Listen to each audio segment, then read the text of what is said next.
Bapak, Ibu, Saudara-saudari, adik-adik para sahabat Tuhan Yesus di Paroki Santo Yosef Medari dan di Stasi Santo Thomas Sayegan, juga para sahabat Tuhan Yesus dimanapun Anda berada. Berkat dalam salam semangat, sehat selalu, tetap berbahagia dan tekun berbuat baik. Marilah kembali kita belajar ilmu sejati pada hari Rabu tanggal 13 Desember tahun 2023. Bersama dengan gereja kita memperingati peringatan wajib Santa Lucia, perawan dan martir. Marilah kita mengawali belajar ilmu sejati dengan berdoa. Dalam nama Bapa, Putra, dan Roh Kudus. Amin.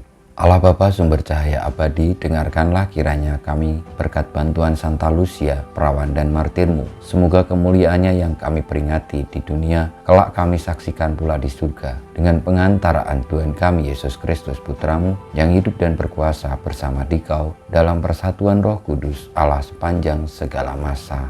Amin. Para sahabat Tuhan Yesus terkasih, kita akan belajar ilmu sejati dari Injil Yesus Kristus menurut Matius bab 11 ayat 28 sampai dengan 30. Sekali peristiwa bersabdalah Yesus, "Datanglah kepadaku kalian semua yang letih lesu dan berbeban berat, aku akan memberikan kelegaan kepadamu. Pikulah kuk yang kupasang dan belajarlah padaku, karena aku lemah lembut dan rendah hati, maka hatimu akan mendapat ketenangan. Sebab enaklah kuk yang kupasang dan ringanlah bebanku." Demikianlah sabda Tuhan, terpujilah Kristus. Bapak, Ibu, Saudara-saudari, adik-adik yang terkasih, para sahabat Tuhan Yesus bersabda, "Datanglah kepadaku kalian semua yang letih lesu dan berbeban berat, aku akan memberikan kelegaan kepadamu." Ini menjadi tanda bagaimana hati Tuhan Yesus yang terbuka terhadap setiap orang, terlebih bagi mereka yang sedang letih lesu berbeban berat, karena kasih Allah di dalam Yesus begitu besar, dan kedatangannya di tengah-tengah dunia adalah untuk memberikan kelegaan kepada setiap orang, karena dialah sumber kelegaan itu.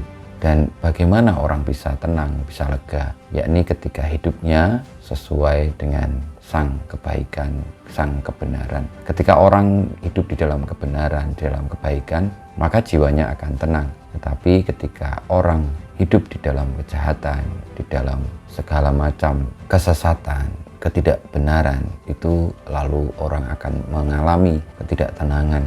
Meski di luar itu banyak sekali juga tantangan, kesulitan, penderitaan dalam dunia ini. Misalnya soal penyakit, soal kemiskinan, soal relasi yang mungkin tidak sejalan. Itu banyak hal bisa terjadi. Tetapi jika kita menghadapi hal-hal itu dengan hati yang tetap bertahan di dalam kebenaran, di dalam jiwa yang setia kepada kebaikan, maka tetap akan memperoleh ketenangan, kelegaan.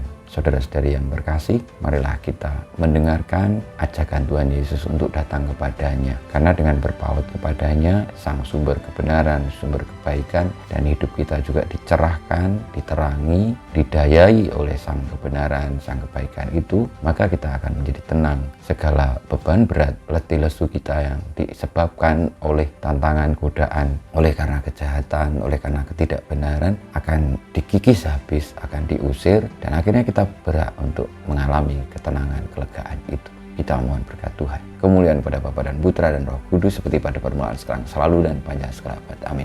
Ya Yesus, jadikanlah hati kami seperti hatimu. Tuhan bersamamu dan bersama rohmu, kita semua dipita perjuangan kita untuk datang kepada Yesus, sumber kelegaan sejati, karena dialah sumber kebenaran, sumber kebaikan, yang membawa ketenangan hati kita yang letih lesu berbeban berat karena godaan-godaan karena dosa kita. Senantiasa dibimbing, dilindungi, diberkati Allah yang Maha Kuasa, Bapa, Putra, dan Roh Kudus. Amin.